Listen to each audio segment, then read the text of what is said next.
There are few topics in the hunting world that make grown men tighten up so hard their could whistle the national anthem. Wolves, high fence, fair chase, outfitter BS, social media experts, Africa, and yes, the North American model of wildlife conservation, which some hunters talk about like Teddy Roosevelt personally carved it into stone tablets, while riding a bull elk bareback through a lightning storm, shirtless, mustache fully erect, screaming, "Public trust" at a bald eagle doing freedom laps overhead. So today, we're going there. We're talking about the stuff most hunting podcasts avoid because they're too busy protecting sponsors, polishing egos, and pretending every hunt is a sacred spiritual journey narrated by Morgan Freeman, while some grown man cries into a Yeti cup over a whitetail named Legacy. And just so everybody understands the kind of operation this is, there will be rum, there will be beer, and there will be wildly irresponsible amounts of and at least one of us will say something that makes the group chat go silent. Also joining me today, we have Captain Mike Murray, hell of a fisherman, world-class professional and a man who can turn a simple yes or no question into a 3-part Netflix documentary with commercial breaks. Thank you. Yeah. And Oscar Maldonado, who somehow manages to bring actual intelligence into the room while also helping us derail the entire episode like a shopping cart full of beer, bad decisions, and unpaid parking tickets. And once the drinks start working, there's about a 97% chance he tries to turn this entire conversation into a full-blown tribute about a f***ing bongo. So buckle up, Cliff Gray is here, Mike brought the Oscar brought the rabbit holes, and apparently a lifelong emotional support bongo. The bar is open, the filter is missing, and I'm just trying to keep this train wreck under 2 hours before somebody says something that gets clipped, shared, and weaponized by a Facebook admin with a neckbeard and a burner account and unresolved childhood trauma. With that said, let's roll the intro. Welcome to Saltlick Worldwide Podcast, your ultimate destination for hunting, fishing, conservation, and gear. From international hotspots to the backwoods of America, we bring you the real stories, raw opinions, and the conversations others won't have. Buckle up. The adventure starts now.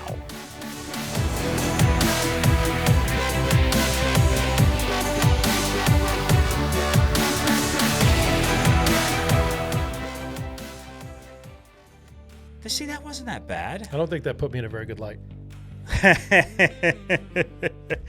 Dude, I thought you nailed it. I would have laughed the whole time, but I didn't know if you wanted me to. Come on, man. Now when I have to overlay fake laughs during the monologue, it sounds like BS. We're professionals. Oscar really likes bongos. This is The f***ing best. Do we need to pause it and me like laugh out loud for like? No. I'll cut it from a later segment. We'll make something up later. All right, sounds good. someone got their feelings hurt. Oh. You're just nervous because Cliff was on Joe Rogan, dude. That was like 3 years ago. I'm over it. If you're looking for sympathy, it's between shit and syphilis in a dictionary. Wow, this escalated quickly. Well, in case you folks haven't figured it out yet, we have got Cliff Gray on the podcast. Cliff, welcome to the Saltlick Sessions podcast. And with that, let's pretend nobody knows who the hell you are. And if you could just give us a little background about who is Cliff Gray and kind of what you're into and kind of a little bit of backstory too, because it is very interesting how you got to where you are right now. Yeah, man. So I'll try to keep it brief to the extent that I can, and then if you want to dig into parts of it, I'm sure we'll go there. So I am primarily known for just a career in the Mountain West, primarily as an elk hunting outfitter and guide.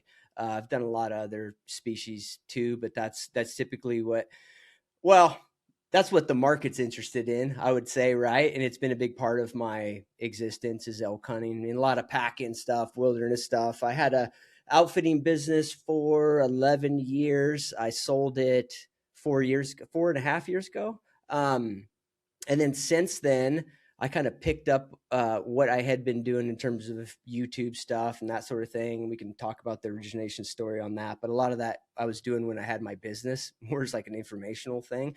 So I kind of took a little mini retirement after I sold my business. And then I got into the content world. And nowadays, I think like what I think people would. It's funny. I think I mean, I've actually seen like AI generated bios of me, and it's like a outdoor hunting guide / elk hunting educator.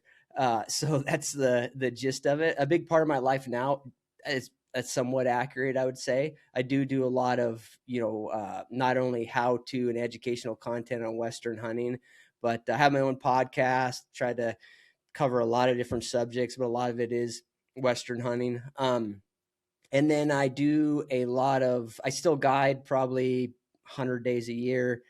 And a big part of my existence actually is doing in-person seminars nowadays. That's a huge chunk of my summer.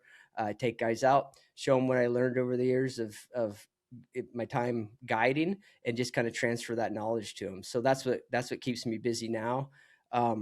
That's the short version. One of the things I noticed when I was kind of, Oscar actually, I found you because of Oscar. So thank you, Oscar, for that. And then Good job. Going down Thanks, a rabbit Oscar. hole. Thanks, buddy. And it was weird because you, I think it reached out on Instagram or sent me a message. Hey guys, keep up the good work. And the funny thing is, like, Oscar the whole time is like, dude, I've got this guy I want you to look at, and he's just killing it. And he had no idea that you'd already reached out, and you'd sent us a message on the Instagram page. I'm like, so I screenshot it and sent it to him after. He's like, dude, I got Cliff. He said he'd come on. I'm like, cool. It's a unique story. Like your origin story, because you started in finance, right? Yeah. So, well, how does one make the jump from finance to guiding, big Western, hunts like you do? How did that happen? Yeah. So the question is like how deep you want to go in on this, right? Because you guys are going to hear about my childhood and everything else. So the backdrop to that, man, is that I came from the hunting / mountain / rural world. My dad was a cattle rancher, and there was an outfitter when I was a kid. So I was always around that world. I packed horses and mules as a kid, was around stock as a kid. And I mentioned that because that was an element that kind of got me into the kind of outfitting that I ended up doing. Now, the story of going to quote like the real world, I mean, I'll be totally transparent about it. I didn't grow up, real wealthy or whatever, but I grew up around parents that were entrepreneurs and just kind of like grinding it out. And, as an example, my dad guided an outfitted cattle ranch. And then when he was 45, he went to vet school, like veterinarian school. So which is wild to me because now that I'm at that age, I can't imagine doing like that strong of a pivot, but I was kind of around that dynamic.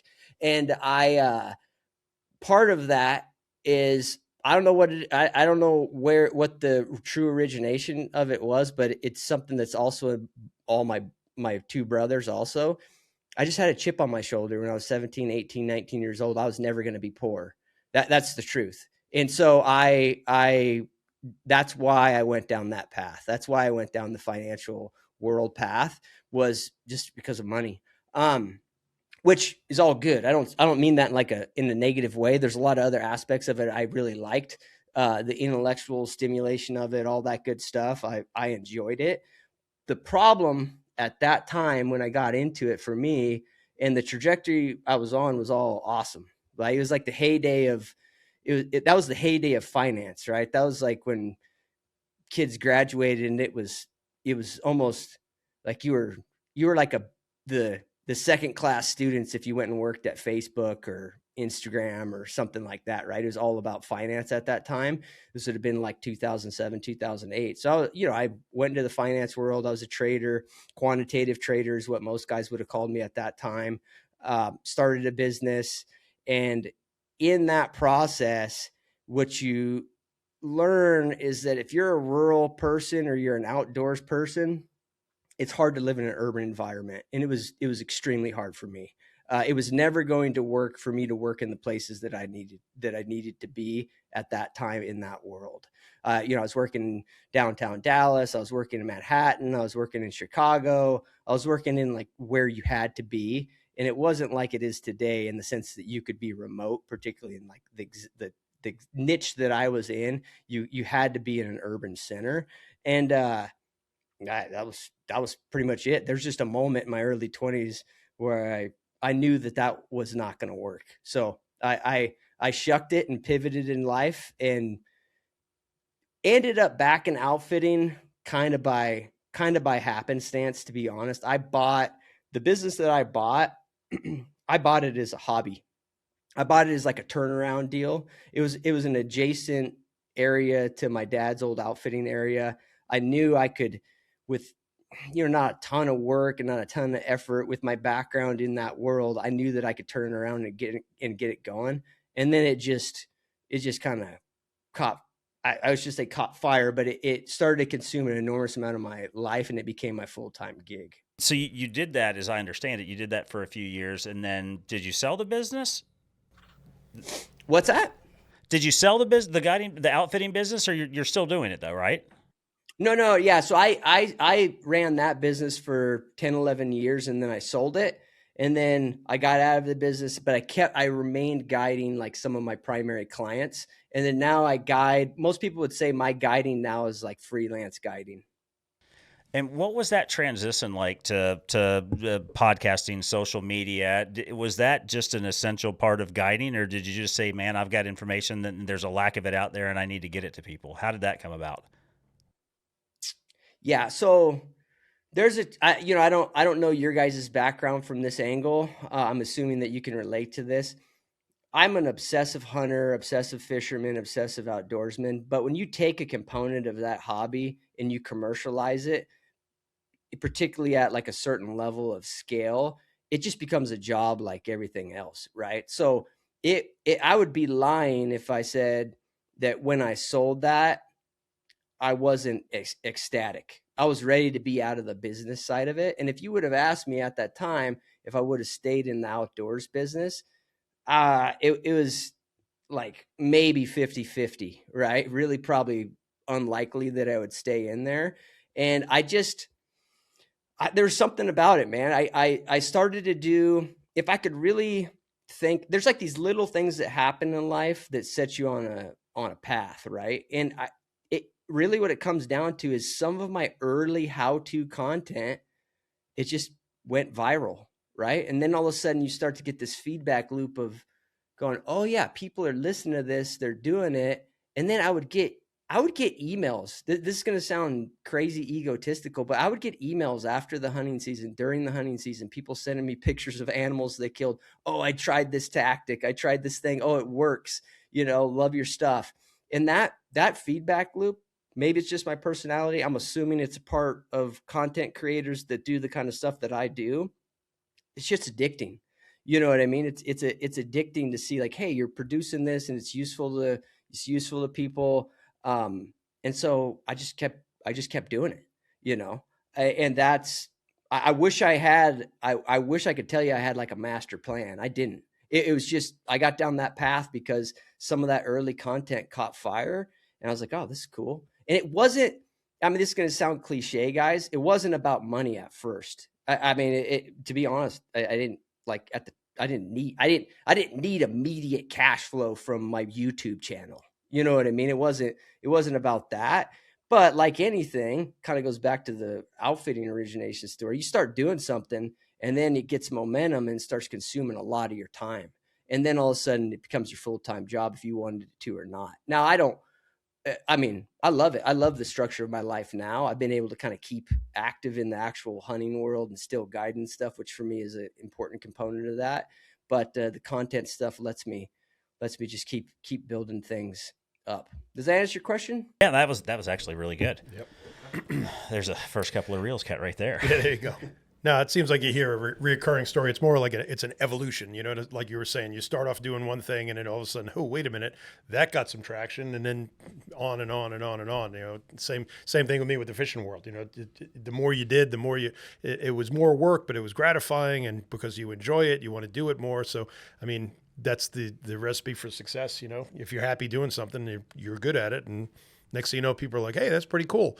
And you get an audience, Well, and to Cliff's point, I got a WhatsApp message today followed by a messenger from a husband and wife that just got back from Africa for their first trip, and they're like, "Man, we watched all your tips and tricks videos, and you saved us so much time and effort and BS. And man, they are so good; they're spot on." I'm like, man, it feels good when people reach out with, that kind of that positive feedback that somebody's actually watching. I mean, you can see the clicker on the bottom, and people are watching it, but you don't know if they're actually absorbing the information you're putting out there. So to get that feedback, I mean, it feels good. I can be honest. I enjoy it when people call and say, "Hey, thanks for that. We appreciated it, and it was well, well done." But that one of the things, Cliff, and this is a little, it's definitely not in line, but it's on my mind because I just saw it yesterday. You released a reel where you were talking about how you didn't understand from a hobby perspective, right? How people that hunt especially, or that maybe don't hunt those other hobbies, like I think you related it to golf or something like that, and chasing a green ball on a well-manicured lawn. Can you go in it? Because it was a really, really good reel, and it was a really cool perspective. Yeah, no, for sure. And I will say, guys, like, for some reason the audio is like a little bit laggy for me, so I'm like I can hear you, but like if I'm staring at the mic, that's what it is. But yeah, dude, so that reel was cut from a live Q&A I did, and I had a couple guys reach out and they're like, "You got to post that up, you got to cut a short of that." And the first thing I'll say about it is, for some of the feedback I got, is as if I was attacking people that do other hobbies. It's not that. It's just, I mean, hey, somebody asked me how I feel about hunting and like why I hunt, and that was the answer. You know what I mean? So it's not that I think people who golf all the time or do other activities like there's something wrong with them. I'm just giving my explanation. You know what I mean? And so, yeah, the gist of it is, I mean, I just walk this earth and I see other activities that aren't, hunting. And I say hunting broadly, like we talked about spearfishing before we started, and I'd throw fishing in there too. I don't understand the other activity, or I shouldn't say it's not that I don't understand them. When I see other people doing these other activities, I always relate them to hunting, right? Like why would I do that instead of go hunting? And I maybe that sounds idiotic when I say it out loud, but that's how I view everything. And in some ways, I kind of view it as like golf. I always use an analogy. Part of that is that my brother's a big golfer, and I like to bust his balls about it a little bit on the personal side of things. But dude, golf is kind of like hunting. Like the structure of it's kind of like hunting. You got guys, they're going out, they're doing this activity, they're getting better at it. Part of it is the camaraderie of it, all that good stuff, but it's not quite hunting. You know what I mean? And so from my perspective, it's like, why would I focus on that when I could focus on hunting? I mean, that's the gist of it. Even when I say it out loud, I think, what, this sounds kind of crazy. But again, I could tell you from the feedback, a lot of people can relate to that, I guess. Yeah, when I listened to it, I listened to it, then I listened to it again, then I listened to it again to make sure I got the gist of it. But what I attribute it to, and I get it wholeheartedly, especially, I would hunt every single day of the year if I could find a way to do it between hunting and fishing, because I love offshore fishing with a passion too.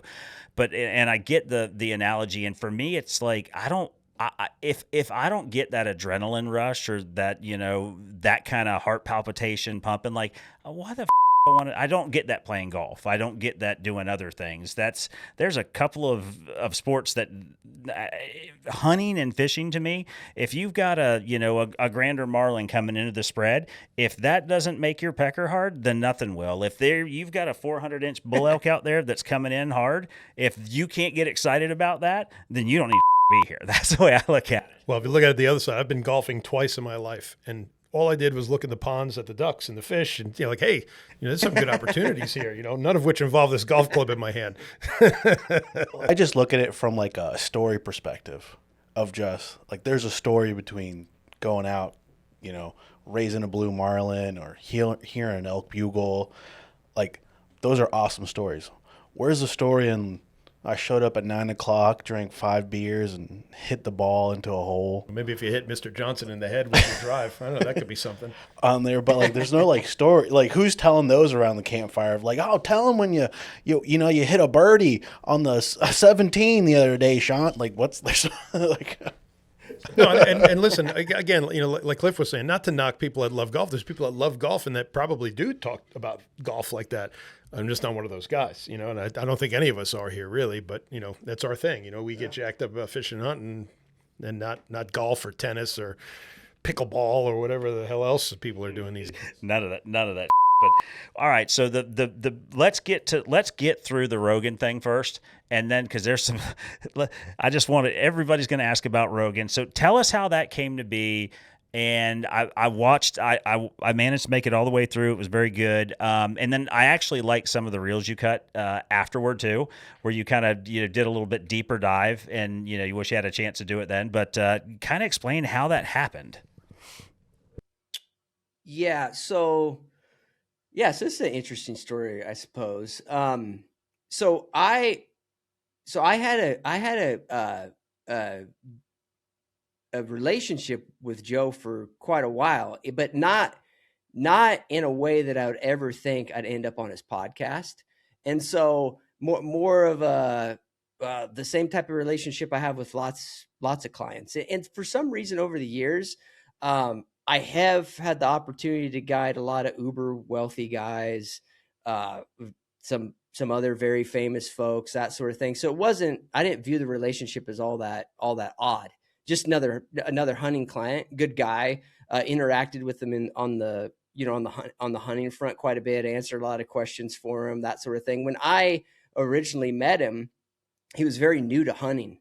So we're talking. This was probably maybe close to 10 years ago. So I had that communication with him, but really very much like an acquaintance, and we specifically talked just about hunting, and it was. I'll tell you one thing that's kind of funny about it is my wife knew that I had, that I knew him and interacted with him, but I kept it to myself because I honestly thought to myself, what kind of douchebag would bring that up?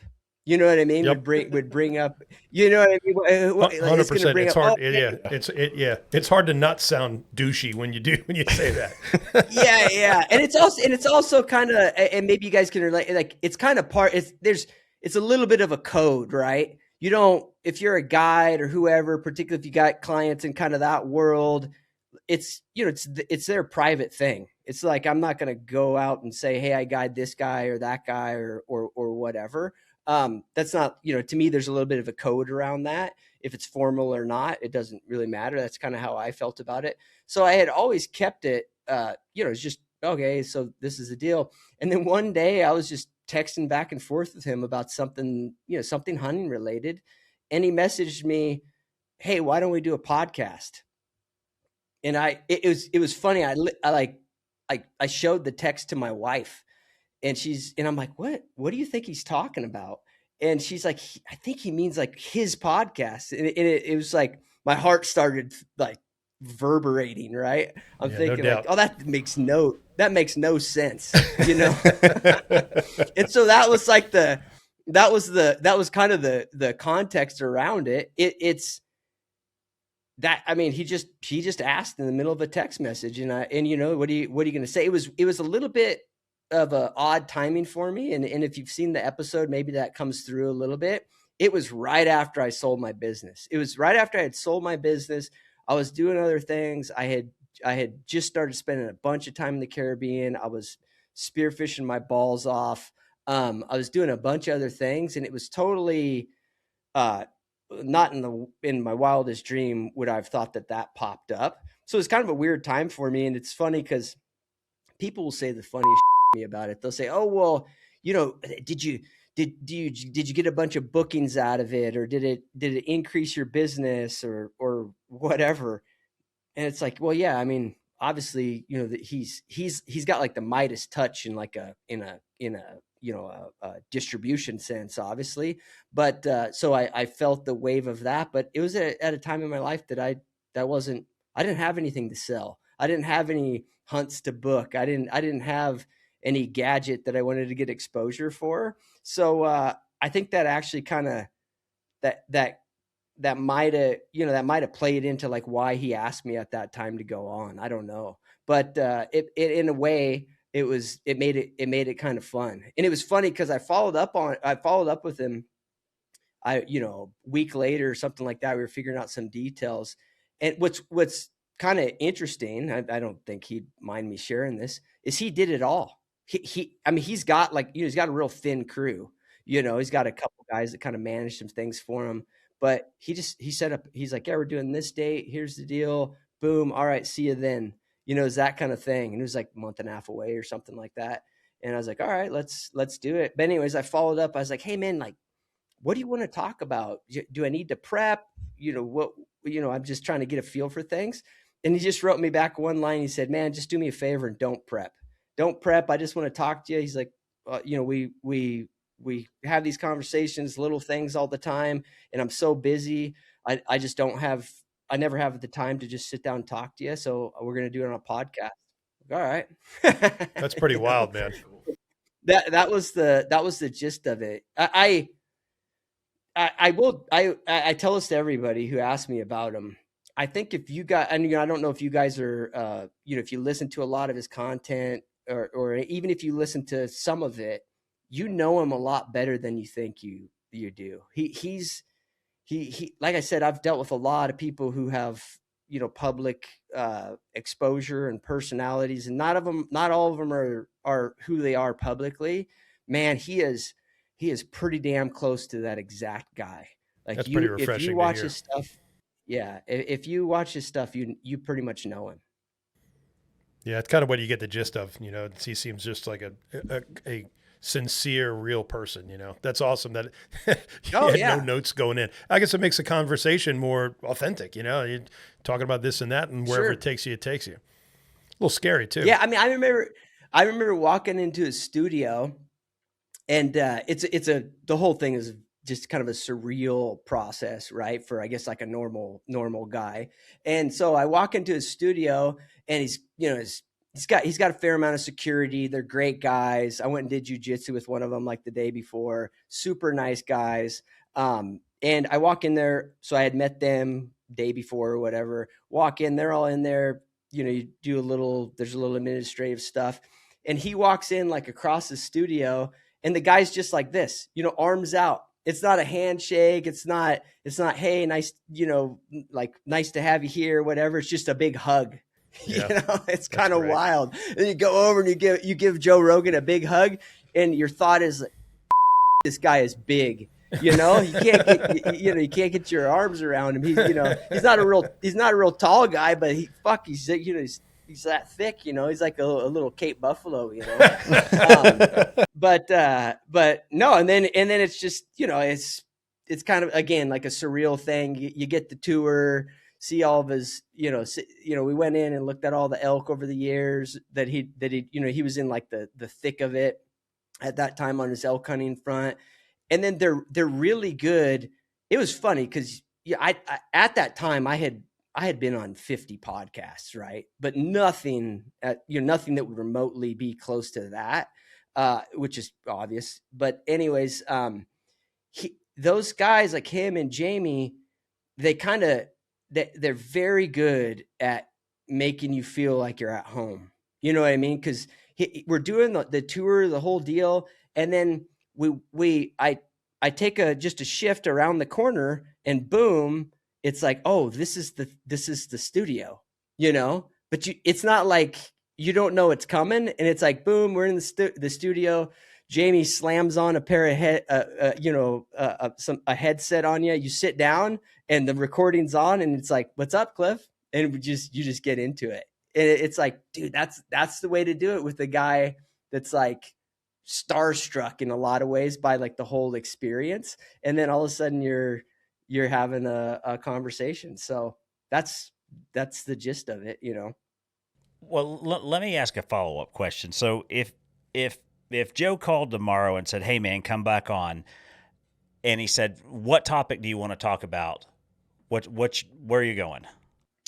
Yeah. So, There's a lot of things that I would like to talk about that we just kind of just touched on a little bit in the conversation.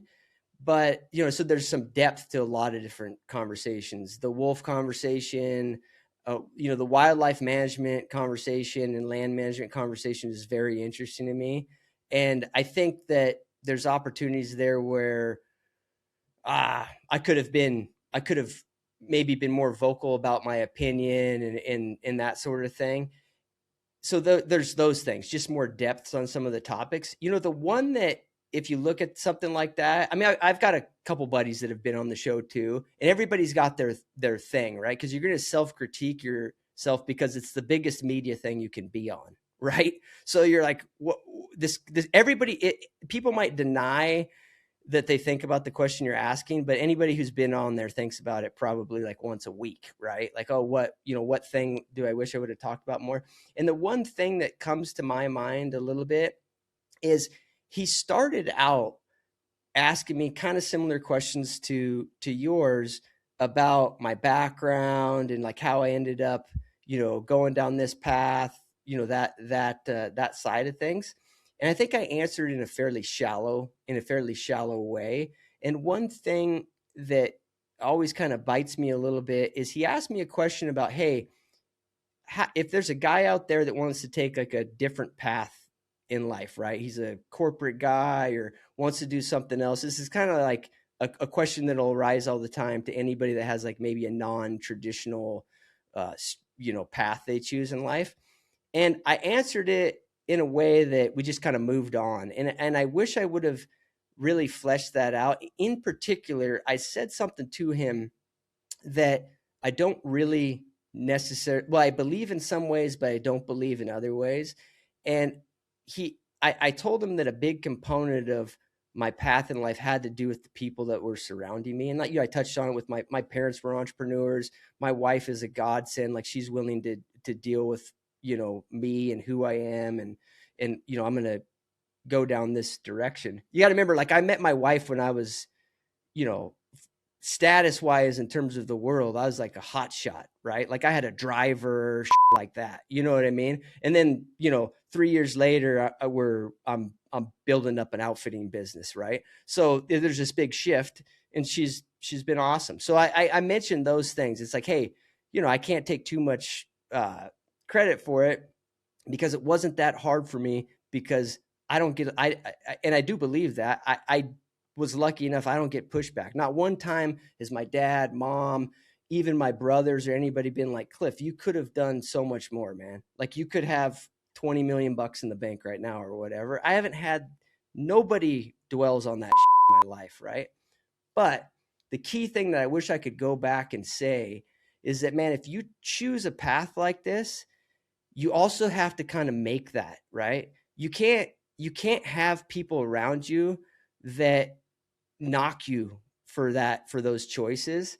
And all those things are great things I'm grateful for, my wife, family, all of that. But also like I've made the conscious decision that I don't hang out with people that poo-poo the kind of choices that I've made. And I wish I kind of would have went down that. Now, maybe it's because I just wanted to be heard on that a little bit, but I also think that that's useful to people. I don't know if that makes any sense, but I think that would have been like a useful takeaway for people. And dude, again, it comes back to this feedback loop. After that podcast, I got all sorts of emails. Like I couldn't even use my email for freaking 3 weeks. Right. And I got a fair share of crazy shit, right? Like all bold, how much of a piece of crap I was and how, they hope that I drive my SUV off a cliff with my family because of the wolf stuff or whatever. Right. So I got all that stuff, but I got a lot of people, which is wild to me. I got emails from people that said, man, that podcast changed my choices in life, changed how I look at things, really, really made me reprioritize things in my life. And I'm reading these emails thinking, how the did that podcast do that to you? You know what I mean? Like, what did we discuss in that conversation that you dug that out And I'm, I'm sure there's truth to it. They took the time to write me an email, and I appreciate that.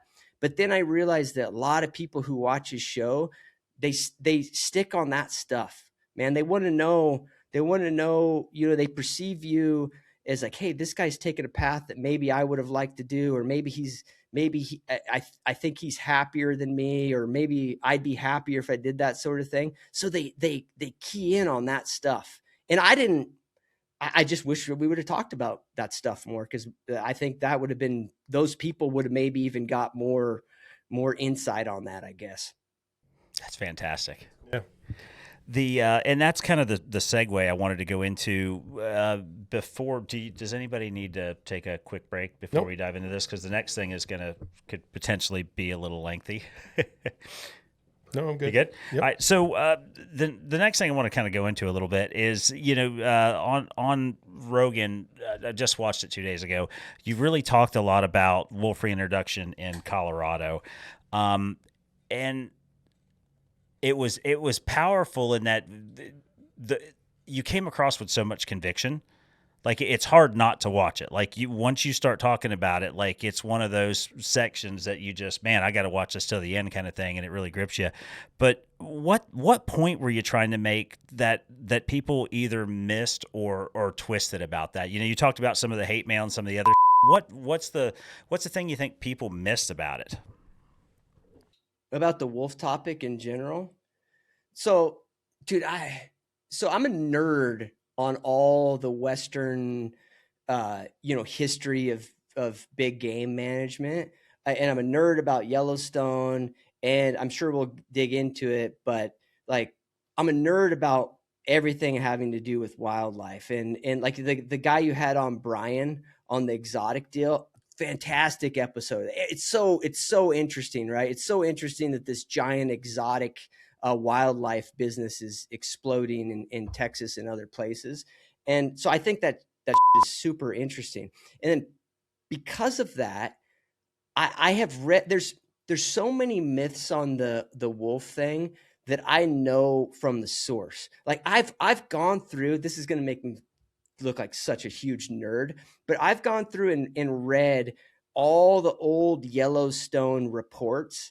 They'll do a report. It's been a while since I've read them, but there'll be reports, and they're out there. If you dig around, you can find them, where the rangers were talking about the elk problem before they introduced wolves into Yellowstone. And if you go back and read that, you realize that the real history is never talked about, right? The idea that Yellowstone was like some free, perfect ecosystem, and somehow we screwed it up and we got it back to that point, and then the wolves were the only option to manage those populations. Total bullshit. It's total bullshit if you go back and read the old reports. And it's like, I know that because I've read it from what the rangers were saying. Like, nobody talks about the fact that for years before the wolf introduction, they were culling elk on Yellowstone, and they were taking that meat, they were giving it to the local tribes, and they had it kind of under control. And what happened in Yellowstone is that the bureaucrats in DC decided that they wanted the elk to be more habituated to people. So when people went to Yellowstone, they'd see them off of the road. It had nothing to do, they had the elk thing under control. But what happened was they wanted Yellowstone to be a zoo. They wanted Yellowstone not to be a natural place. They wanted elk and other prey species to not be afraid of people. That is written in those documents, right? And you can go back there and you can look that up. And there was a huge battle at that time because the rangers wanted to keep culling the elk.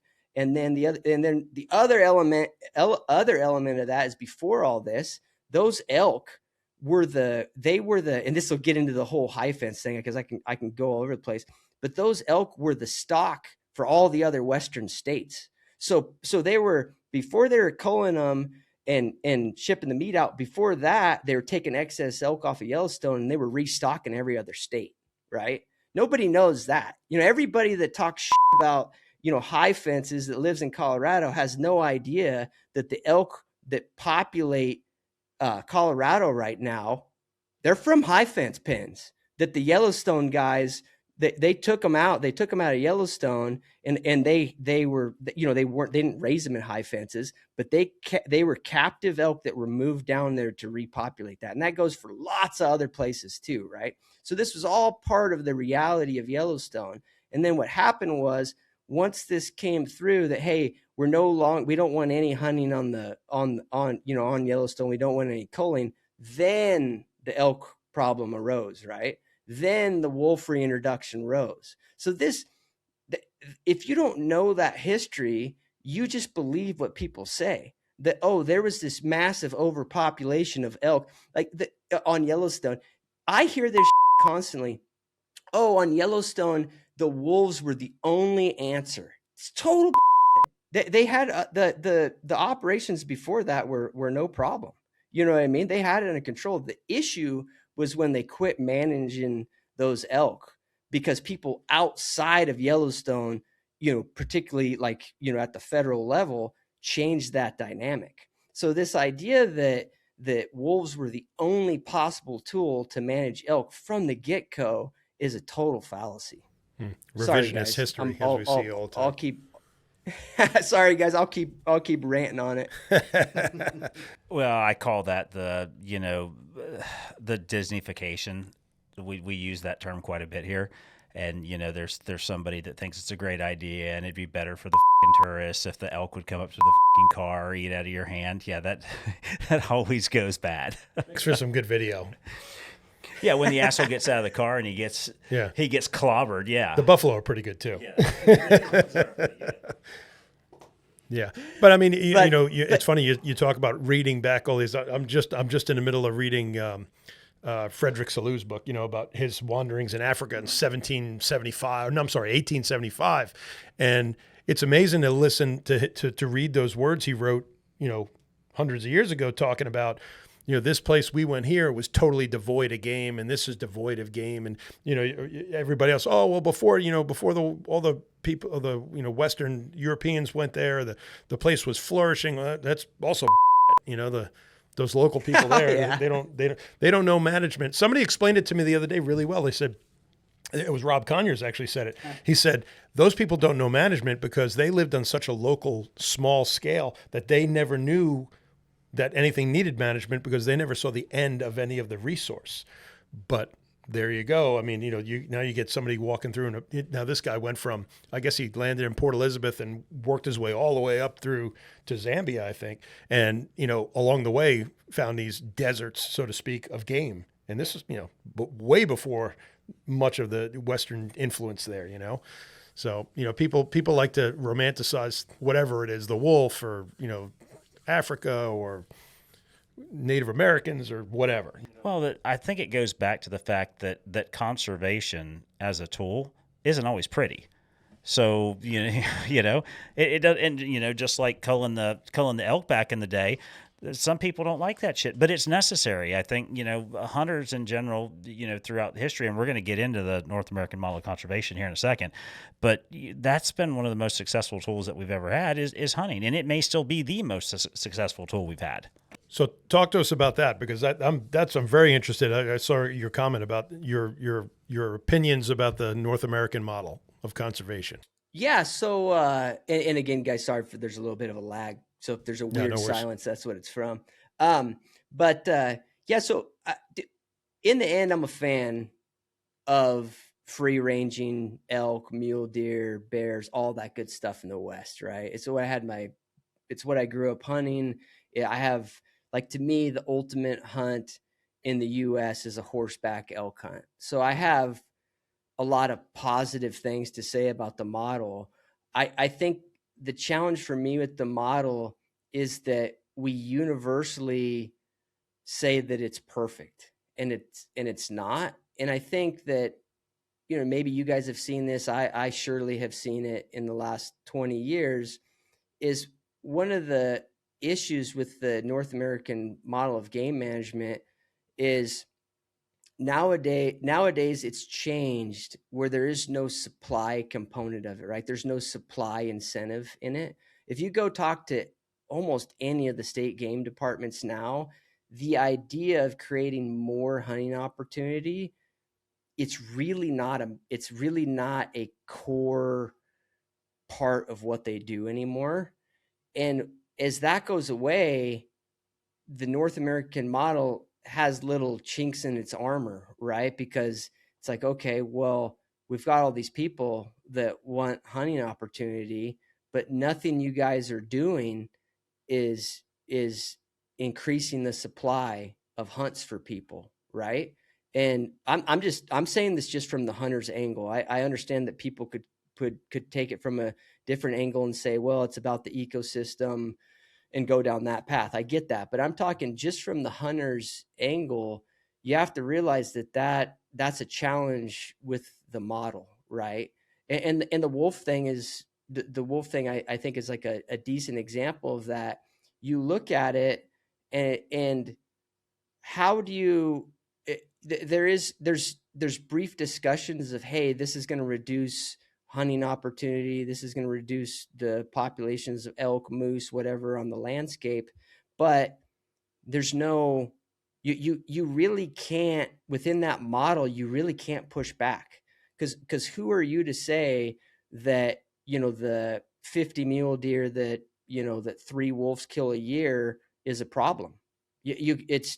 Within that model, it's not a problem, right? So that's a challenge for the hunting world at large within that model. And I think that's something that, I mean, me even saying that on your guys' podcast, guarantee people will shit on me about that. But that you have to acknowledge that that's an issue with it. You know what I mean? And so I think that's a challenge. There's also deeper challenges, right? Like, we're trying to manage wildlife where a federal entity manages 90% of the habitat, and then the states manage the game, right? So if you've ever been exposed to the internal workings of that, it's really problematic, So I'm not saying that it needs to be ended or anything like that, but I'm saying that, hey, there's room for critiques, there's room for improvement. And I also personally think that there's room for supply of hunts that come from other places. I don't know. Does any of that make sense? No, it does, and that's one of the things. We are fortunate enough, all of us here, that we get to travel a bunch internationally, and I'm talking about a bunch. And the one thing that we have going for us in the U.S. that I'm not sure that any other country has is the sheer quantity of public land that we have. And and I think it's easy to take that for granted too, because you don't realize that, man, we've got these unique opportunities to go see these wild places that are so cool, and no other country has that. I mean, with very few exceptions. Like, I'll use South Africa for example, and I know you just recently got back from your first trip to Africa. But they don't have public land to speak of. They have some national parks that have been quantified. You've got Addo, you've got what's the other? There's 3 big ones. Kruger, and yeah. So there's a few of them there. But aside from that, there's no public land. These people just can't go and hunt. Hence all that shit blowing up on social media right now with the Biltong post I made and some of that other stuff. But it's easy for us to take it for granted that, man, we've got access to this, but we still need to manage the resource. And to your point, I agree. It's a fucking shit show when you get the federal government doing one thing and the state doing another, and those two fucking entities don't ever talk to one another. It's like there's just no communication and they can't get on the same page. Well, maybe to Cliff's point, it's you have this model that was created to increase hunting, and then we gave that, the administration of that to the federal government. But what happens if the people running the federal government are anti-hunting? So the people that are supposed to be in charge of the model to increase hunts are now anti-hunting. Is that kind of like the gist of it? Yeah, well, it's another like chink in the armor of the model. I mean, hypothetically, they could just say that you can't hunt on federal land, and even though game is technically legally, if you go through all the case law and stuff, it's pretty set in stone that the game is owned by the states and trust for their population. But that if the feds say that you can't hunt in, say, the wilderness or something like that, right? You can't do it. It doesn't matter if it's your game or not. That's like, Yeah. I'm not saying that that's likely or is inevitable or whatever, but I'm saying it's an issue with the model, you know? Well, is that a problem with like this is another sidetrack, but that stuff going in Colorado right now with, I believe the governor in Colorado is very anti-hunting. Oh yeah. And sure. then trying to get rid of hunting cats. Oh, banned mountain lion hunting. But I think they're trying to get rid of all cat hunting, and that's what you're seeing of just something that's supposed to be, a public use. Now you have somebody in charge that's anti this, and then just trying to just push, to try to get rid of this thing that we all say it's our right to hunt, to hunt this public land. But now you have somebody in charge that's like, no, I'm going to do everything and put in commissioners that are anti-hunting. Well, let's ask the Colorado resident. Well, yeah, no, I mean, if you look at Colorado, and dude, and I don't care what the guy's sexual orientation is or whatever, but the dude's husband is a big PETA guy, right? And so, if you really dig into it, if they could, I'm sure they would want whole segments of hunting not to exist there. You know what I mean? And so it's not that I think there's no problem with somebody having that perspective. It's a free world, but the problem is, to your point, man, is that it starts coming down in like real actionable things that are going on there. It sifts down to it, and then it has implications for people who are dependent on hunting opportunity on public land and the public resource. So yeah, it's a huge challenge of the thing.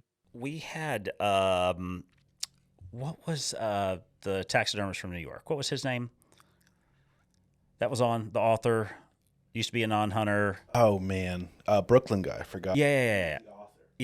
So one of his big things was mailbox biology, right? And he kept going back to Colorado. Colorado is an example of how up the system can be when you leave it in the hands of the general public that's been conditioned through media to think and see and feel and touch this way. And in reality, you're not doing anything to help the species or propagate the species. You're doing more to harm it than good. Yeah, the emotional ballot box. Yeah. I mean, the ballot box deal is difficult. I mean, if you talk to the state game managers, I mean, they hate it too. I mean, imagine being a professional and this is what you've went to school for, and you've spent a decade of your life, trying to improve these populations and, all these different things. And then you don't get listened to because basically it comes down from the top that you have to do this or you have to do that. There's a short I did several years ago on the wolf thing. And it was a joke, but it kind of wasn't. If you watch the original releases of the wolves in Colorado, you got Governor Polis there, and he's like holding the door up, right, for the wolf, and it's jumping out. Every other fish and game guy there, I swear to you, has like the biggest frown. Oh, I saw that on their face. He was smiling, and everybody else had to scowl on their faces like they knew this was the worst thing ever. Yeah. Yep. And I mean, whatever, maybe it's just the picture, but I do feel like that was the vibe. I mean, at that time I was around those guys. The guys that were in the field, that sort of thing. And one, they didn't want to talk about it, but if you could get them to talk about it, they were stressed about it. They knew it was going to be problematic at the minimum level, right? In the best case scenario, it's just going to be problematic. In the worst case scenario, is going to end up with, rural, urban, like giant clash, which that's kind of what has occurred there. Going back to the wolf thing for just a second, because it just popped back in there. Obviously we live worlds apart. We're in South Florida. You guys are out west, and we get bits and pieces of what's going on, but remember a couple of years ago when the wolf thing was such a hot topic, and it's still a hot topic, but all the bullshit back and forth, and we've all had discussions about that, how the social media, oh, this is a new species of wolf that's bigger and faster, and that's not the original strain, and they're killing more wildlife because of it, and like, are you f***ing kidding? Like, is that a real thing? So Brant McDuff, by the way, that's who that was, had the some biologist on, and then I also saw that same biologist. She was on Meat Eater, right? And she kind of dove into that. She's like, no, genetically these things are pretty much the same, and they do travel and they do move. But based on that, what's the current status of the wolf thing? You know, like I said, we're in South Florida, so we're really out of touch. We don't get that kind of media coverage from you guys. So break it down. What's going on right now? Yeah. So to your first part of what you're talking about there, like the wolf being bigger, faster, you know, all this sort of stuff. I don't know the answer to it. And when I dig into the research on it, I mean, the gal that you're talking about, I would say that she's probably like closer to right than the people that tell you that it's like some super wolf or whatever. Now, having said that, I have guys that I highly respect. I've interviewed them on my podcast that do believe that's a thing, but I don't know the factual answer to it. I have like in my mind, it really doesn't matter for the implications of, or for the reasoning behind why they introduced wolves in Colorado. The current status of it is, I would say that I don't think there's anybody right now that is saying that it's even remotely been a success. I mean, you've had, I don't know what the exact proportion of it is, but I'm almost certain you can say that well over half of the wolves have died that they've reintroduced. There's been an enormous amount of money spent on it.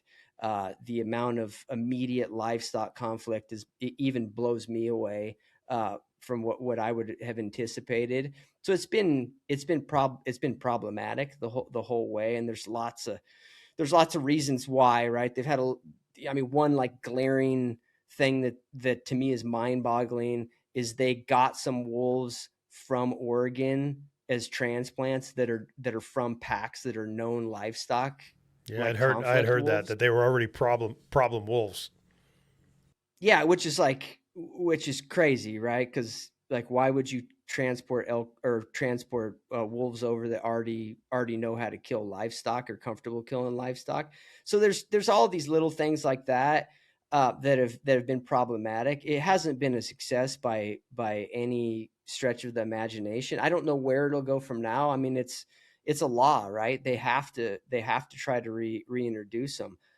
There's a part of me, I think somebody listening to this, I'm sure, or a lot of people listening to this will be like, well, Cliff is just bitter about it or whatever. I mean, it doesn't affect my life now. It's not like I have an outfitting business there that's going to be destroyed by wolves or whatever. So I don't really view it that way. I just view the whole thing as kind of like a lot of this stuff it was so obvious, and you could anticipate it, man. Like, I don't know.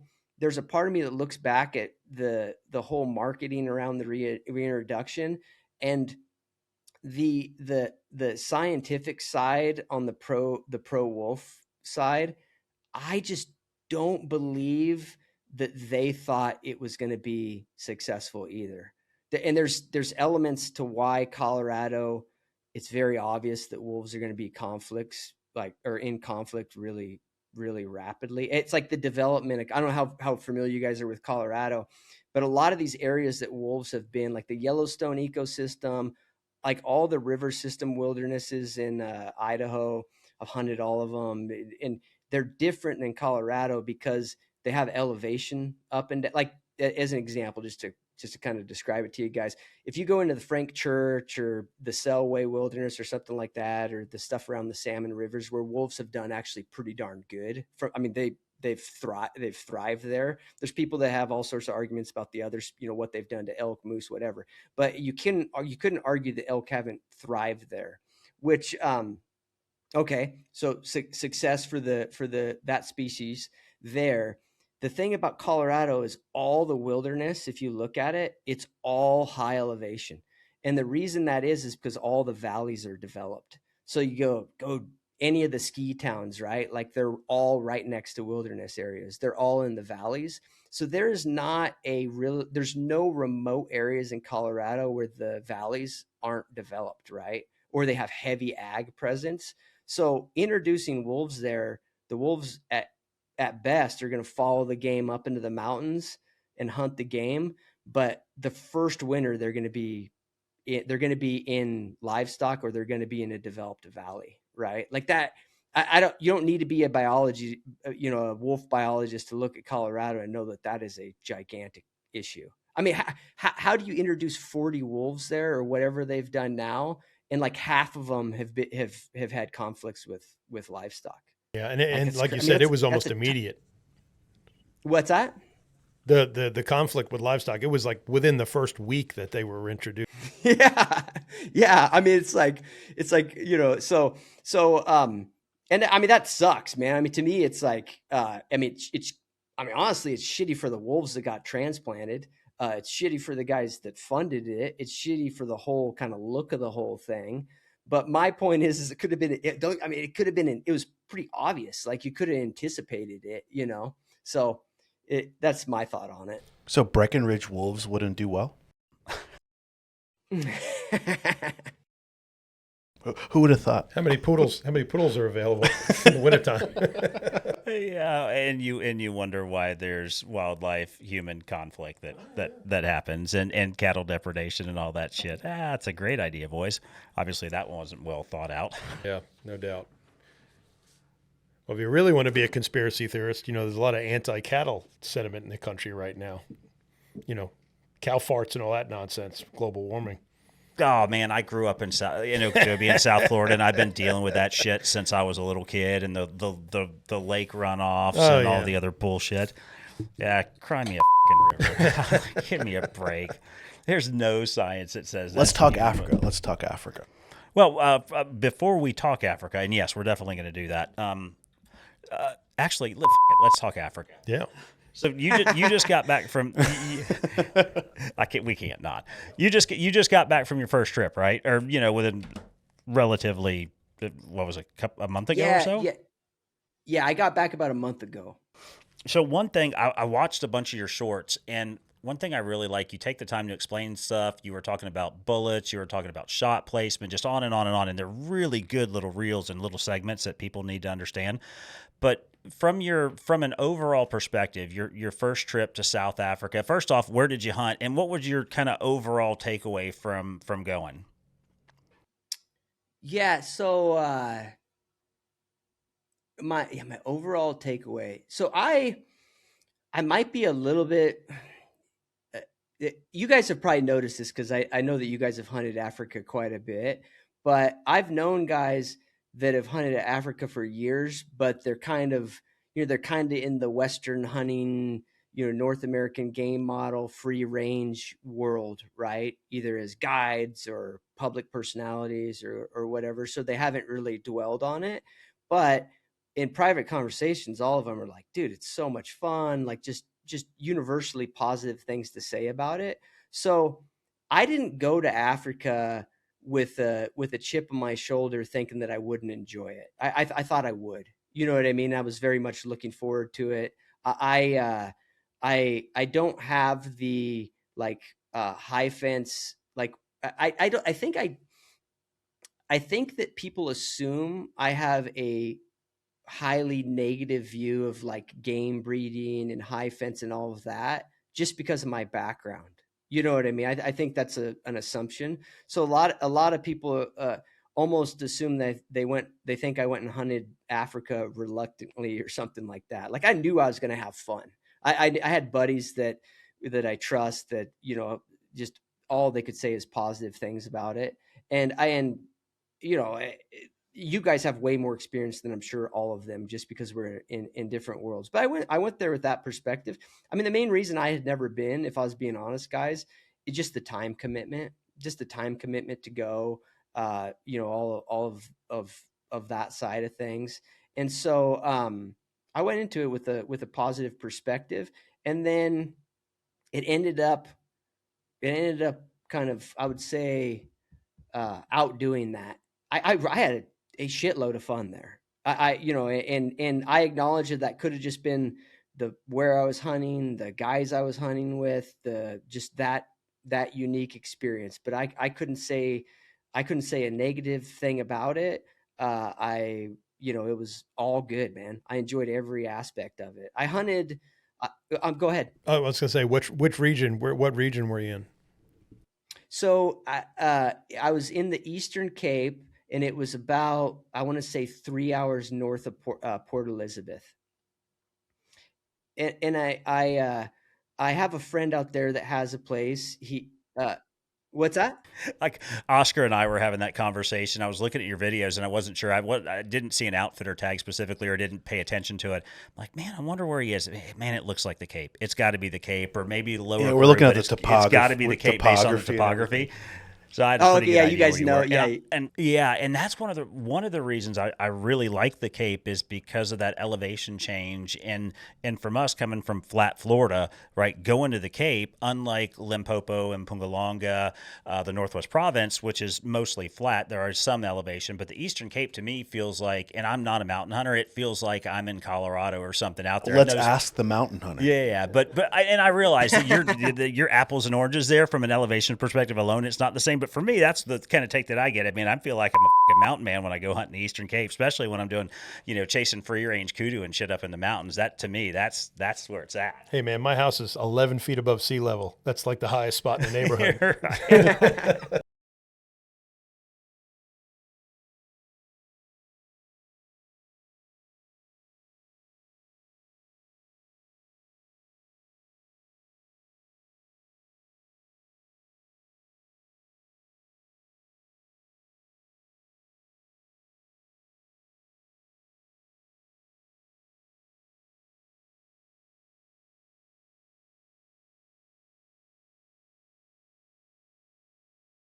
Hunting there. I think they do maybe a dozen hunts a year or something like that. But it was freaking awesome. Every aspect of it was awesome. I don't know how else to say it. Like people ask me, even it's like, I don't think people in my world can get a grip on how cool it is at the simplest level, just how many species there are. You know what I mean? I feel like I felt like a little kid seeing all the different species. It's like when you're in fifth grade looking through those textbooks, and all of a sudden you're there and you're like, hey, that's an aardvark. Hey, that's, what the hell is that? I've never seen that before. Yeah, it's awesome. I wondered, I'm like, why is this so much fun to see the different species? And I realized that, yeah, man, I've hunted in the West, but when you think about the primary species, right, you got elk, mule deer, whitetail, you got bears, you got lions. But those primary species, right, the whitetail, mule deer, and elk, those species from an Africa standpoint, they're so close in terms of like coloration, and even, I mean, of course they have different habits and they live in different places, but they're so close that they almost, even though there's only 3 of them, they're from Africa, like relative to Africa, they're almost like the same species. It's not like, to me, it's not like looking at a herd of zebra and there's a bunch of red hartebeests next to them. It's like, dude, these are 2 species, but they're like a world apart, And I thought that was just so cool, Yeah, and man, that's what keeps us coming back to. We go a lot. Mike's getting ready to leave here in just a little bit. Oscar and I. Yeah, unfortunately, I'm not going this year. I've got a 9-month-old at the house that requires my attention, so I'm going to have to push. So it's my first year I'm going to miss since. What's your problem? Yeah, got to buy a house. Whatever. Oh, come on, Africa's it's not that bad. You could swing that, but man, and we encourage people to go. We love it, and I think it is. Especially from when you look at the different provinces there, you can go from the Kalahari Desert to Northwest or Limpopo, and it's within a 3-hour drive. It's totally different. You can do that at the Cape as well too. If you fly in, you fly to PE, or you fly into, London. East London, East London, and so you're on that coastal kind of tropical environment there, and then all of a sudden, 15 minutes later, you're in the mountains, and you can go hunt in the Drakensberg, or you can go down and hunt the Fish Valley, and it's just such a cool, unique experience in every province there. And now, fortunately, I've hunted all of them. Every one is different and got something cool. Like, KwaZulu-Natal, for example, we're hunting on the Indian Ocean in a sand forest that you're crouching down, hands and knees the whole time, hunting for red diker and Sunni. And, you can drive an hour from there, and then all of a sudden you're chasing giant and yalla and kudu, like in totally different environments. So it's just such a cool thing for me. In Florida, everything's the fucking same. Yeah. We do have a limited bear season now, and by all accounts, it was a success this year after 10 years of not having one. But we're limited on game too. Now, one thing about Florida is we have all these exotic animals that we can hunt year round, which makes it nice, and the fishing too. But primarily, we've got whitetail, we've got turkeys, we've got hogs, and if you can get lucky enough to pull a bear tag, we've got bear. You may be able to get a bear tag occasionally. Alligators. If you can get one. I haven't had one in 7 years, but I put in yesterday. Yep. But so you're hunting the same species, and for me to go over there, to your point, and see that South Africa's got nearly 50 huntable species of game, man, that's fucking cool. Like, who? Yeah, for sure. Back to my first time there, I was like a little kid at the zoo. Like, what is that? What is that? What is that? And I studied up on it first, and I was ready, and I didn't know shit when I landed. I'm like, everything I thought I knew about Africa, I was wrong. Sure. No, I mean it's cool a lot, and I think this was one thing that I didn't anticipate. And this goes back to some of the other topics we've been talking about. The game management deal there is it's fascinating to me. You know what I mean? And I will start that with, look, I'm not into hunting. Like, I mean, I've been in lots of high fences in my life. I'm not into hunting like really small high fences. I just don't really have the interest there. I was hunting a place that it is high fence. I think roughly, if you do the math, it's like somewhere around 25,000 acres or something like that. And it's got one fence around it. It didn't bother me at all there. It wasn't even, honestly, it didn't really cross my mind. But the whole way that they manage game, and I understand there's probably some negatives that I don't see to this. I get that. But from a hunter's perspective, it is amazing to me, the supply side, right? Like, it's just awesome, So, I'm sure they were tired of talking to me about it, like, hey, like, how does this whole system work? And it was cool. Yeah, and their management couldn't be any farther from ours. If you basically, game management there is it's all privatized. If it pays, it stays. And frankly, it has to be. If you look back to the 80s, then and you look at South Africa now, those are two totally different environments. South Africa in the 80s compared to what it is now, they're not even the same place. When the private ownership of game back to the states own the game. If you own your game, you're incentivized to maintain that game because there's value there. And that's the big thing that South Africa has working for it. But to see everything, but starting with the game breeders to the farm owners to the outfitters and how that system works and how they're able to and me, I give them some shit on some of the genetic stuff they're doing over there with all the different color variations now. And there's there's 15 different springbuck and now there's 10 different Impala. And I just saw some new painted sable the other day. Royal sable that looked like just a sable that was pited or something or piebald, and that's a new breed. Of course, that's fine. That sable over there is $4,500. That sable over there is $15,000. I think that part of it's bullshit. But the way they've been able to manage and I forget what the fucking numbers were, but it was down into the like 100,000s of animals left in South Africa, and now there's millions upon millions left because of the way they've done it. And the high fence thing, depending on where you go, I've been in some very small camps, in Limpopo, for example, and it felt like you were in a small camp, right? I got you. But then you get to the Eastern Cape, and man, some of those places are huge. And what we've really started, now that we know so many people there, what we've really started gravitating to is the free range side of things on these big, you know, 30,000, 40,000, 50,000 hectare farms. There's not the variation of species there. So unlike, you know, maybe where you went, where there's 16 to 25, you know, huntable species on a free range property, the kind of the native landscape there will hold, you know, 5 or 6 different huntable species.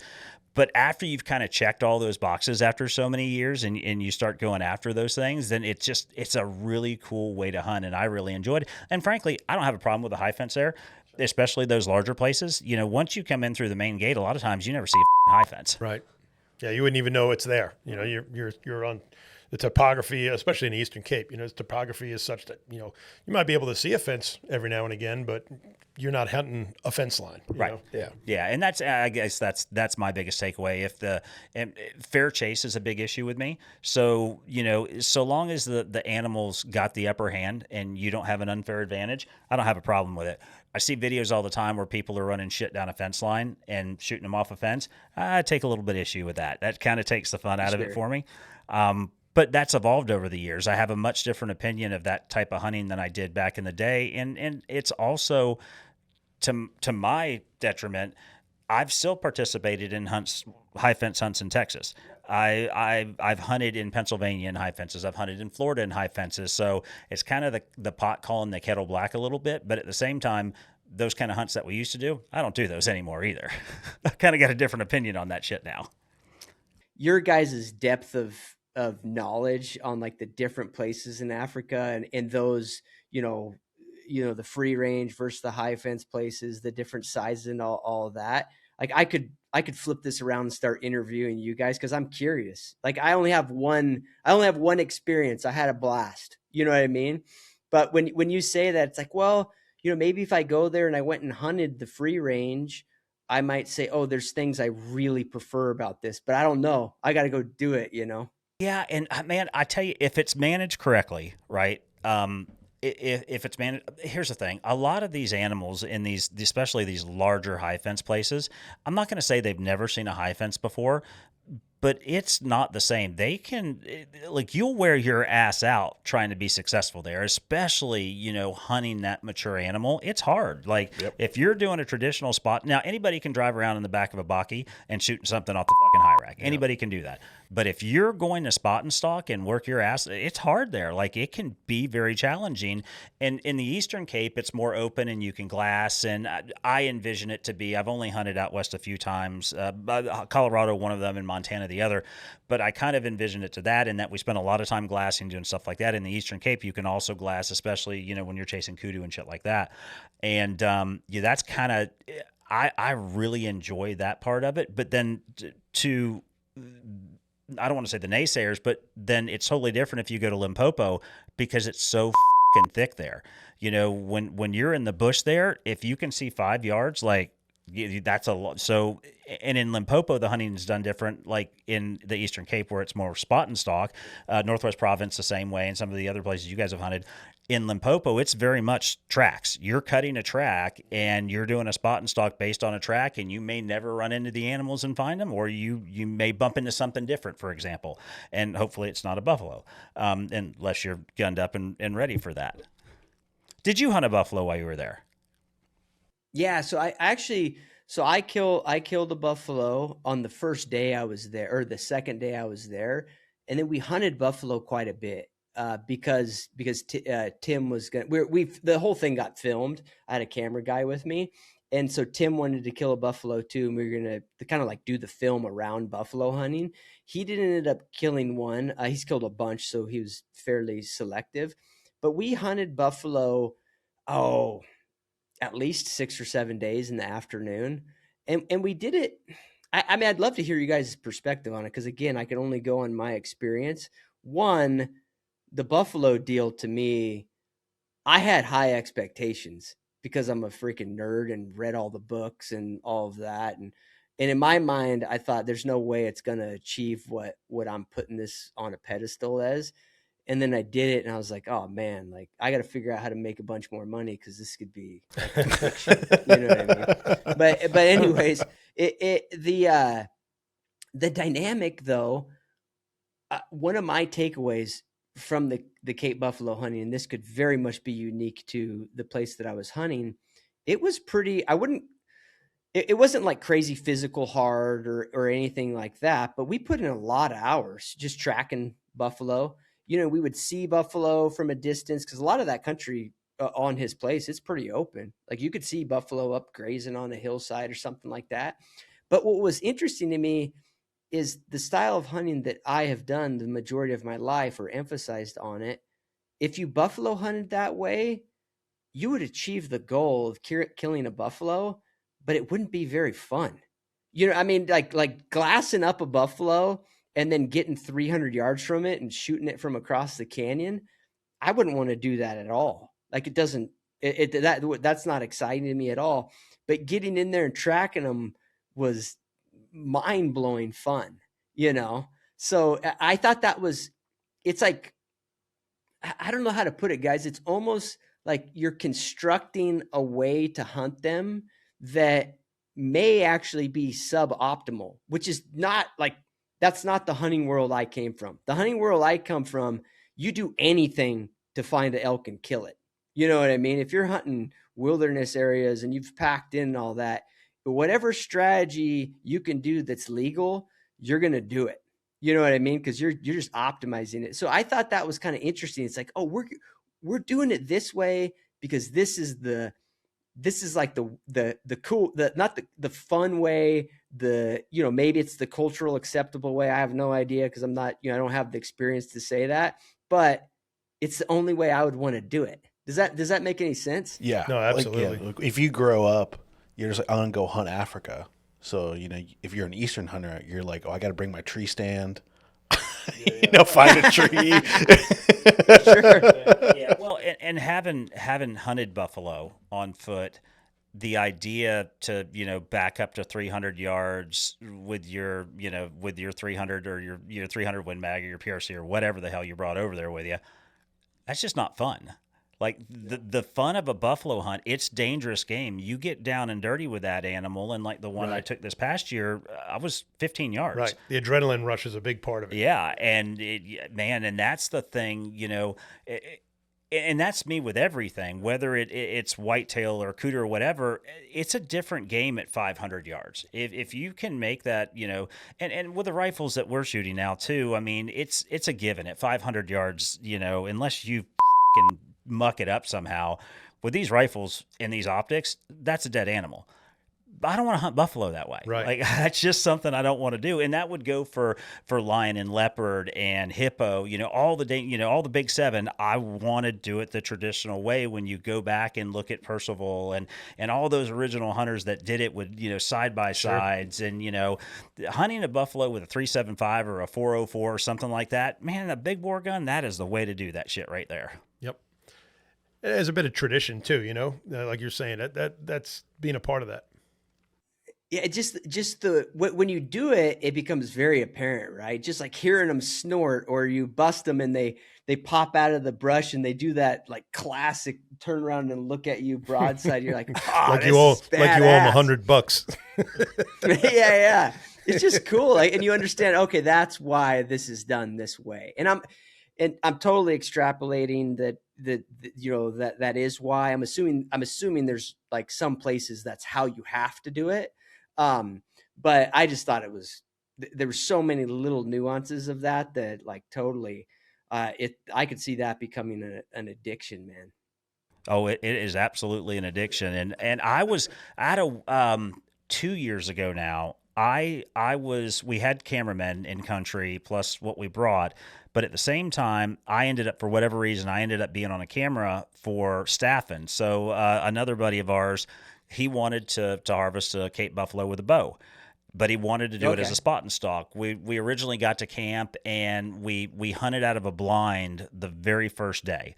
And where we were hunting at, and the buffalo came in, and there's a water hole there, and they're 30 yards, and he looked at me and said, I can't shoot that fucking buffalo there. Right. I'm like, why not? He's like, it doesn't feel right. Like, that's no fun. Like, anybody can do that. I want to go out and spot and stalk a buff. So we spent the next 10 fucking days spot and stalking buffalo with a bow and never loosed an arrow. Never.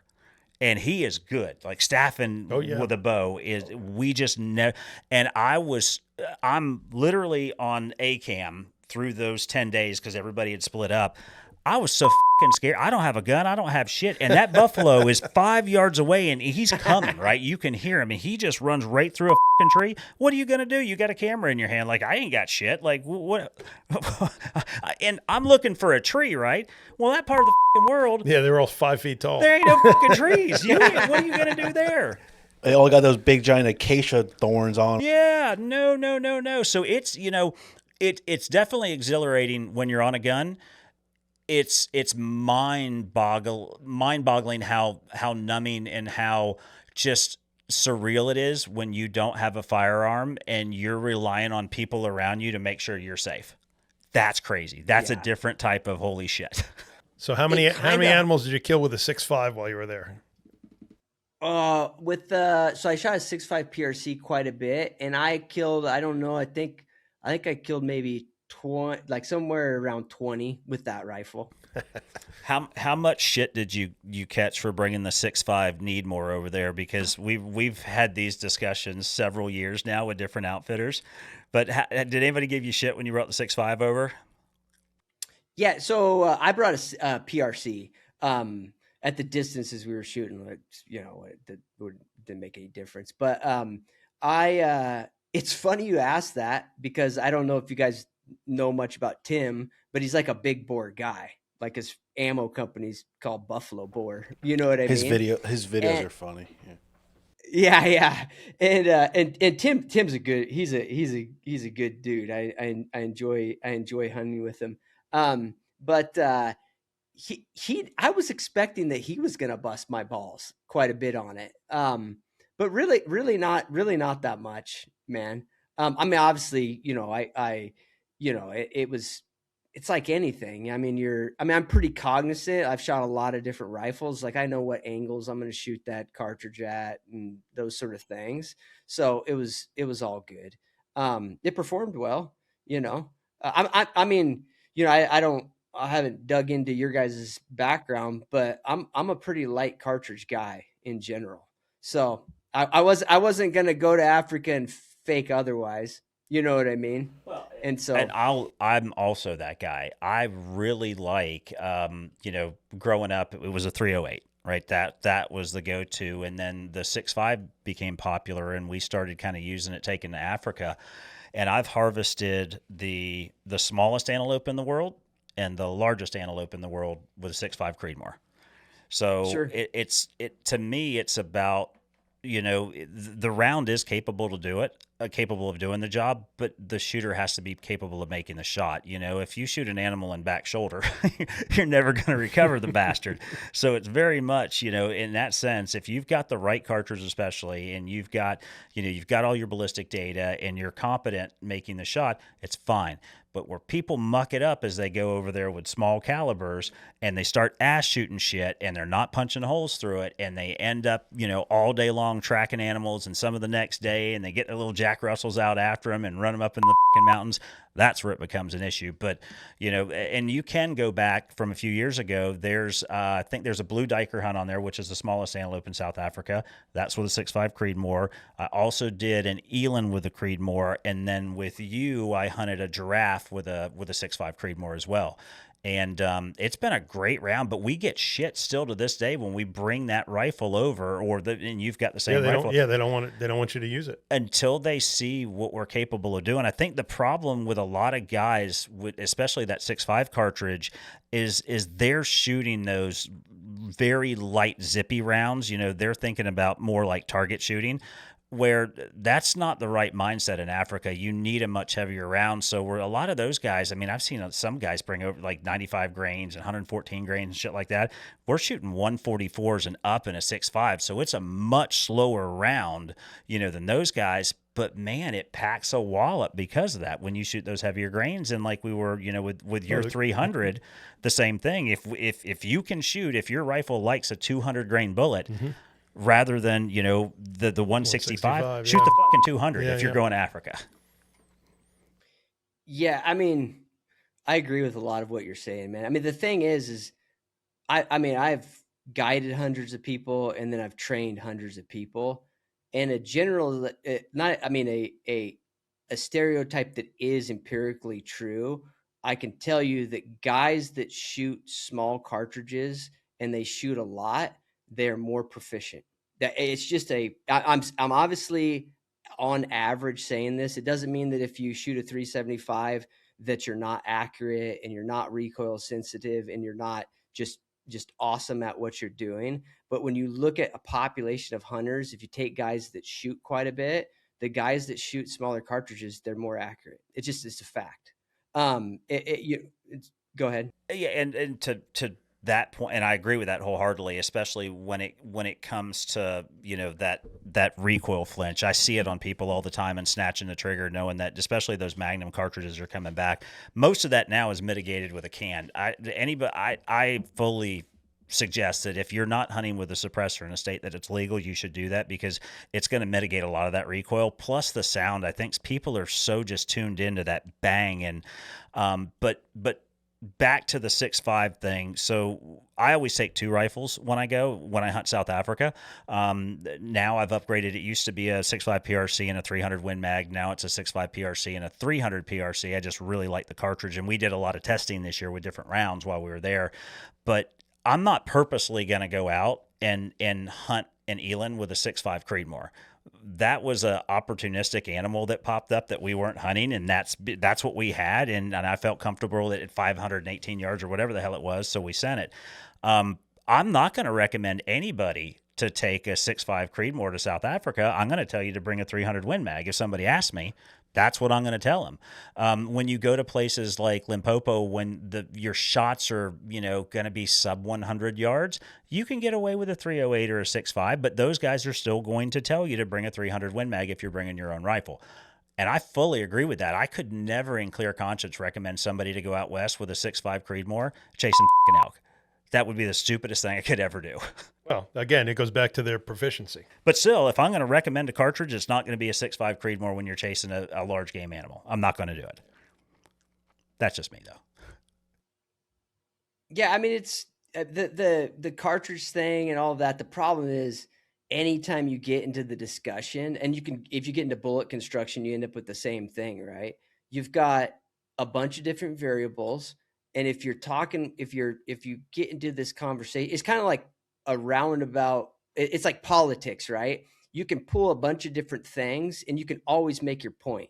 Like we could have a discussion where you said, "Hey, Cliff, you're going to argue for heavy recoiling, large caliber cartridges." I can have that argument, right? Okay. The next time we have the argument, Cliff, you're going to be the match guy shooting a 6mm. You make your argument. You can go round and round and round because there's so many different angles you can take on this, right? So it's like hard to generalize for what application. If you shoot enough different cartridges and you kind of know, like, hey, with this gun or this gun, I can do this. I can take these angles. I've killed enough animals. I've looked at what occurred. Like, you adjust your decision process around that. I mean, I don't see why you could argue against it. You know what I mean? I mean, with that 6.5 PRC, not a single animal did we track for more than 80 yards. You know what I mean?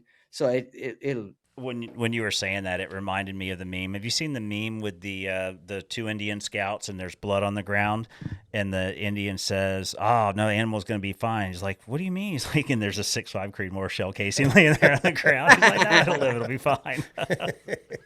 Yeah, I mean, I think it's. Don't get me wrong, dude. I think bullet construction, I think cartridge and caliber discussion, I think they're super fun. But it's such a circular thing that if you want to argue for one, you can, and you're talking about the right levers, you can you can do it, you know. And we've been fortunate enough, and I know you got to get off, so I'll leave it with this. We've been fortunate enough that I've got to test a bunch of different cartridges too in South Africa, because it's just, especially on coal hunting. I've done a lot of coal hunting. I mean, last year I shot 200 plus animals. So with that, I get to test a lot of cartridges and see what they do. And man, I've found some unique shit over the years that people would like, you know, normally like that. We had a cheap Seller and Ballot 144 grain soft point for a 6.5 Creedmoor. I'm like, there's no fucking way. This is going to be a junk, you know, and we're shooting coals with it, so we don't care. But man, that round just performed. It blew me away compared to like an ELDX or, you know, a Barnes bullet or a bonded, like that. And the SIG ammo. That thing. And now the SIG ammo that they developed for that cross rifle is very, very good too. But yeah, just one of those things. But anyway, we got way the off topic again, and you were running out of time. So let's. Is there something you want to talk about? How much biltong Cliff ate in South Africa? Yes, I'm assuming you're asking because like one of my sponsors is a biltong company here in the U.S. Oh, dude! I didn't know that. Oh, dude! Yeah. Biltong Depot. What? I've literally got their fucking dryer and their slicer in my living room right now. I've got 10 pounds on the dryer right now. Well, and they're South African guys. The guy SJ who owns it's South African dude. But I the first thing I did is I brought some of that there with me. And then the first thing I did was wherever we stopped, I bought a bunch of South African biltong. And I was like, dude, we're going to do a taste test and see how, like, if these guys nailed it. I had Chris, the PH there, his wife, and then the camera guy that was with me. And we tasted it. It was like, man, these guys, it tasted almost identical, except of course the South African stuff, you could just tell that everything was a little more potent. Like the spice was fresher, you know, just like a little, it's just fresher. Well, you I know? think they hand roast their coriander and they use more of it there too. I think that's what I taste is the coriander when I get there. Yeah. Yeah, okay. We stopped at a biltong shop in Bloemfontein last year, and that place, I think there's some B-roll that maybe showed you guys, but I mean, there's thousands of pounds of biltong right hanging from the ceiling, and you go pick it. They also had some that was, you know, you pick the slab you want based on the fat content or whatever, and then they'll slice it for you right there. But they had some in a case that was pre-sliced that they had these like it wasn't a marinade, it's like glazings or sauce that they put on these things. And they had what they call a South African chili kind of one. That was the best shit I've ever had, but it will light your ass on fire. Like, you are not going to, like, don't pass that KFC right there because you're going to need to go in and hit that head. I can tell you what, that shitter is getting used quickly. No, but to answer your question, I ate a lot of it. Man, we love it too. Actually, I've got a bag out in the truck. But is there anything, you know, we're getting close to the end. You've been super gracious with your time. Is there anything that you want to talk about? You know, is there a subject matter that you really want to hit?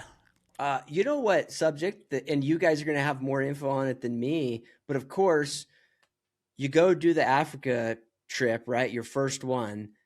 And like, dude, I'm not exaggerating. 2 days after I got back and got over the trip, you know, the trip is brutal, the travel component of it. I'm thinking to myself, okay, I got to go back. Yep. You know, it's like, it just opens up the, you know, this thing. And then you realize like the depth of Africa is just nuts. You know what I mean? And you start thinking like, I mean, I can pull out my phone right now. My Instagram like algorithm has completely changed. All of a sudden it's guys shooting Cape Buffalo. And then the elephant thing is like starting to slowly, you know, envelop my algorithm. I mean, what are you guys? I booked one. I've got an elephant hunt booked for 27. Do you have any hesitations about it, or what's your feeling on that? No, I mean, listen, when I first started hunting Africa well over a decade ago now, it was one of those animals that just didn't interest me. Like for whatever reason, and a giraffe was the same way, like an elephant and a giraffe, and maybe a little bit of that Disneyfication that I talked about earlier. I was, you know, I had a little bit of that. But as I've hunted and I've learned about conservation, I've learned about resources, and I've seen firsthand what these animals can do from a destruction perspective. Like we filmed an entire video based on a giraffe hunt because this particular farm had too many giraffes and they had just decimated all the browse for the other species, and it needed to be managed. And so we did that, and then I started kind of getting into hippos a little bit and elephants, and I was never going to hunt one. But now I'm like, after all these years, like I have to go do this, right? I've got, I'm going to hunt a lion again, or I'm going to hunt a lion. I'm not going to do it in South Africa. I will do it, in one of those other countries. But for me, an elephant, I don't think there's any animal that is more symbolic of old school Rourke, Hemingway, Right. those guys than an elephant. Well, for it's the whatever same reason. thing. It's the same thing like you were talking about, Cliff, with the buffalo. Yeah, you could probably shoot an elephant from 150, 300 yards or whatever, but that same adrenaline rush of having that big bull flare his ears and come to you, and you pick the spot between his eyes. I mean, that's exhilarating. The cows will kill you just as quick as the bulls will, and especially if they've got a calf with it. They're mean as shit. But I mean, I'm definitely in on that. 100%, especially when you look at kind of the damage they can do, and especially the human wildlife conflict that occurs in some of these other countries, not South Africa. So you're looking at Namibia, Botswana, Mozambique, Zimbabwe, Tanzania, places like that, the Zambezi Delta, shit like these animals, where they're overpopulated and they're running into conflicts because you've got this agriculture land right next to this wilderness type setting. So for me, originally, I mind fucked myself out of it, and I made an excuse in my head why I should never, even consider hunting an elephant. Now it's the only thing. I'm like consumed by it now. Yeah, dude, it's an interesting one from my perspective. Like I still don't know, for sure if like it's a like I have to do it type of thing, but it's way more intriguing than it was in the past in my mind. I've had lots of clients over the years. You guys, I'm sure, have run into them. I'm sure guys like this, but a lot of times people don't realize this. But there are individuals that, for whatever reason in their life, they spend an insane amount of hunting and an insane amount of money and time on hunting annually, like millions of I've had clients in the past that spend $1 million plus a year hunting, right? And so they have this these guys are very interesting to talk to about all the hunts they've gone through in their lifetime. And very consistently, elephants come up as one thing that if I'll ask these guys, you got one hunt left, what are you going to do? Or if you're going to recommend one bucket list hunt, they're like, man, you got to go on an elephant hunt. And I have had guys they're great. It's kind of funny because when I said that, a lot of people will hear that and be like, those guys are assholes. You know what I mean? And they're shitty hunters or whatever. But some of those guys are phenomenal hunters because they've been able to hunt so much. You know what I mean? So I really respect their opinion. And a lot of them will say elephant. And man, I wonder, it kind of gets back to your, when you brought up that reel I did on the why I hunt or whatever, and the golf part and all of that. But I don't know if it's in that reel, but in that discussion, I said, one of these things that is truly one of the reasons I hunt is, man, there's certain types of hunting. I'd throw buffalo hunting in there. I'd throw aspects of the Western elk hunting deal in there too. There's certain segments of those sort of huntings where it's so kind of intense or all consuming that you can't think about anything else. And that's like pure bliss to me, man. Mm-hmm. And I don't know if that is normal for people, if my brain's fucked up. Maybe, I don't know what it is, but that I have such a draw to that. And I feel like elephant hunting has got to have a big chunk of that. It's definitely, one of those things. And I always thought, for years it was unattainable. Like I had this preconceived notion that, and don't get me wrong, they are expensive hunts. They are not cheap hunts. They're, it's something you definitely got to plan and save for, depending on, what your economic status is. However, if you're a hunter, if you're a big game hunter, and especially if you've dipped your foot off into Africa a little bit, it definitely needs to be close to the top of your list. And, I always tell people, definitely start in South Africa or Namibia. Those are the best places to start. And I would encourage people to hunt there 2 or 3 or 4 times before they jump off and they go to Botswana or they go to Zim or places like that, because it's a totally different hunting style, and it is more expensive, especially from a day rate perspective, because they're flying everything in and trucking everything in for hundreds of miles. And while the trophy fees are they're cheap, I would say they're cheap. It's all the other shit that they got to do to get you in there that adds up. Sure. But hunt in South Africa or Namibia 2 or 3 times. Definitely, if you've hunted South Africa a couple times, go to Namibia. Namibia is totally different. You'll love it. It's a totally different environment. It is also very economical, more so than South Africa. As cheap as South Africa is, Namibia is even cheaper. And to me, I like Namibia more than South Africa, but it doesn't have the game diversity that South Africa does. So for me, still the South Africa thing. But once you've kind of checked all the boxes, and for me, for example, I've harvested every single antelope species in South Africa. I've got one left that I have not been successful on, and I've hunted the little bastard for 3 years, and that's a Sharp's Grace buck. So he's the last of the tiny, and that's something I'll tell people too. If you want a challenge, go hunt the fucking Tiny 10 and try to do it in South Africa. Because now you can go to places like Mozambique and you can kill 4 of the little bastards in one day, 4 different species because there's so many of them, but do it in South Africa, it's a very difficult task. And man, by the time it's said and done, it's fucking expensive too. Like, I wish I'd have never started it, to be honest with you, but I've got one left and I don't have a choice to, I've got to finish it. It sounds like fun. All right, well, let's wrap this. Man, it is. It is so much fun. And those hunts are totally different too. Most of those, the dwarf antelope species, right? There's 10 of them.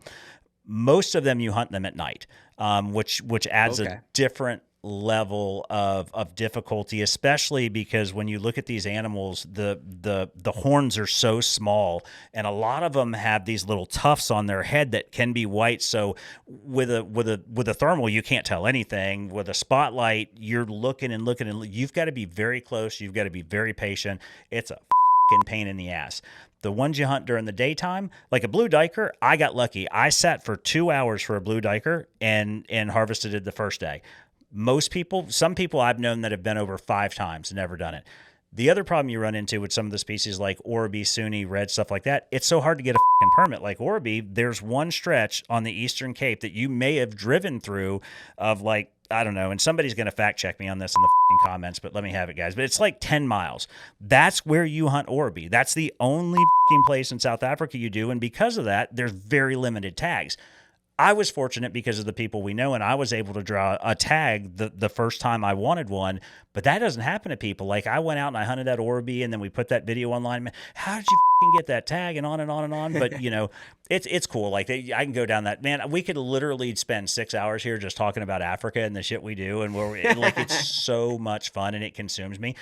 But the problem with Africa is, to me, I honestly, I don't give a shit about hunting whitetail anymore. And I'm an Eastern hunter, born Eastern hunter, New York. I've got a big farm in Kentucky. So we've got Kentucky, we've got Ohio, we've got Florida, we've got Georgia. I grew up in upstate New York chasing whitetail. I don't give a shit about chasing whitetail anymore. I literally just don't give a shit about sitting in a tree stand or a blind anymore. I give 2 fucks about it. I love growing the deer and managing the property. I don't give a shit about hunting them anymore. I just don't have the drive to do it. Yeah, I mean, I could see that from it. It's funny. Between getting back from Africa and now, I've guided a couple very wilderness, fly-in backpack hunts, wilderness stuff, and I kind of wondered. I'm like, man, is this going to ruin my perspective on that type of hunting? I kind of tried to think about that a little bit, and I honestly didn't for me. It's just so different, man. You know what I mean? It's I think if you look at the metrics, it's what? You went backpack hunting, you flew into a strip, you went and hiked around for 3 days, and you're seeing maybe 1 bear a day. But it's just different. To me, I can get different things out of the two, I guess, at least for now. That's my perspective. Yeah, and it actually didn't take that long for me to the whitetail thing for me. It's just monotonous. It's more work. The juice isn't worth the squeeze. That's what I like to say. And I know you guys love it, and that's great. And I'm there at deer camp with you every year, and I'm the first person to smack somebody on the ass and tell them a good job, and I'll take them out, and I'll prep the food plots, and I'll do all the timber stand improvements and all the management to grow the herd. I just don't I don't get excited to get up at 4 a.m. to go chase a white, and you're not even chasing them. You're sitting in a stand, and I think that's my thing. I like the spot and stalk. I like the glassing. I like that part of the hunt. So whitetails to me, and I'm going to get killed in the comments. I can see it now. I just don't like it anymore. I just honestly don't give a shit about a whitetail. It is what it is. But anyway, we got to get this thing wrapped up. I went down a rabbit hole there. That's totally my fault. All right, so Color me surprised. yeah, sorry. So Cliff, we always close the show out. We started closing it out with a segment we call rapid fire. So what we're going to do is I'm going to shoot you a question, and these aren't no deep explanation, no anything. Just the first thing that comes to mind. Just when I say it, you send it. Whatever comes out, that's what we're going to go with. All right, I'll see if I can stick to those rules. Go for it, dude. Nobody ever does, ever. All right, biggest outfitter red flag. I'm good out to 700. First words out of their mouth. That's perfect. Well, the next question was going to be the biggest client red flag, but that actually probably is the biggest client red flag. Okay, here's one. Worst hunting advice online. Worst hunting advice online. Don't go to Africa. It's all canned hunts. Man, it's like you're prepared for That's these a or good one. something. That is a very good one. What's the most annoying hunting influencer habit? Oh, talking about gear that they've never actually used. Ooh. He said the inside thoughts. Yeah. I think we did a whole podcast about that one time. All right, high fence hunting. Fair chase issue, honesty issue, both or none. Give it to me one more time. I missed the middle of it. Yep. So high fence hunting. Is it an issue with fair chase, an honesty issue, both, or none of the above? I'm gonna go with honesty issue. And I think it's to yourself. I mean, like don't kid yourself that it's not different, but you can still enjoy it. Yep. Yeah, that's true. Hunting is success is a different thing for every hunter, really. It might be size, Yeah. it might be the difficulty, blah blah blah. If it works for you, then have at it, right? Why not? I agree. Yeah. Dude, and I'm a fan of people going hunting. I'll just leave it at that. You know what I mean? That's exactly my take. I don't care if, so long as you're participating in the sport, by proxy, you're giving something back to the entirety of the sport. I don't give a shit how you hunt. Don't care. So long as it's legal, I don't care. Ethics start and stop with me. That's the way I look at it. There you go. All right, wolves. Biology problem, political problem, or people problem? I'm gonna go people problem. Point creep. Fair system or a slow motion scam? Slow motion scam. That one didn't take me very long. No, that's Guided hunts. Education or trophy delivery? that's a loaded question. Education, trophy delivery. Dude, I can't. Dude, you can't do. You can't do 2 ends of the spectrum. You can't. You're 2 ends of the spectrum. Guided hunts are generally not education, even if people want them to be, because it's not how the market works. Trophy delivery totally depends on the hunt. You know what I mean?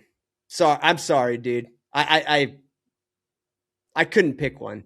Listen, I spend some time writing these things, by the way. Whatever. Go ahead. Next. Oh, dude, I know. You want me to quick answer that so you could chop it up and put it in a short and get that thing viral. Get a load of this guy. Yeah. You want me to give it? You want me to give it to you again? All right. Hunting media, helping or hurting the industry? Let me make this simpler. Social hunting media, social media, hunting related. Is it helpful or hurting? Hurting. I can't give more. I can't give more. But on average, it's hurting, I think. Well, these are all good topics for the next time we have Cliff. Oh yeah. That's right. Yeah. What's one thing hunters need to stop lying about? Thing hunters need to stop lying about.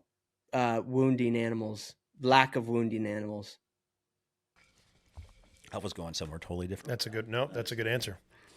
What's one thing outfitters need to stop lying about? The experience Well, no, I'm not going to go with that. The variability of the results they provide. What's one thing hunters should be paying more attention to right now? Oh, it's not coming quick, dude. That's the problem. These aren't supposed to be easy.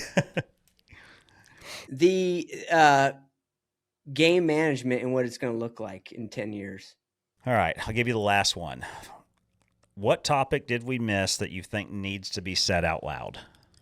Rifle hunting's better than archery. Oof.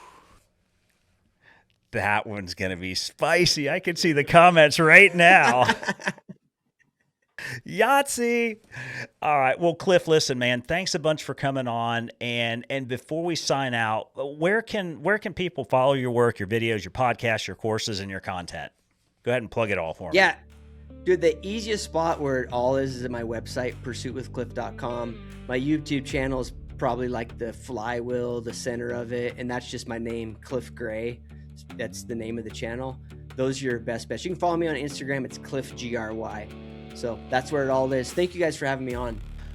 Yeah, man. Thanks a bunch for coming on, and we'll definitely have to do it again. And remember, folks, until next time, live free, hunt hard, and keep chasing that adventure. And we're out.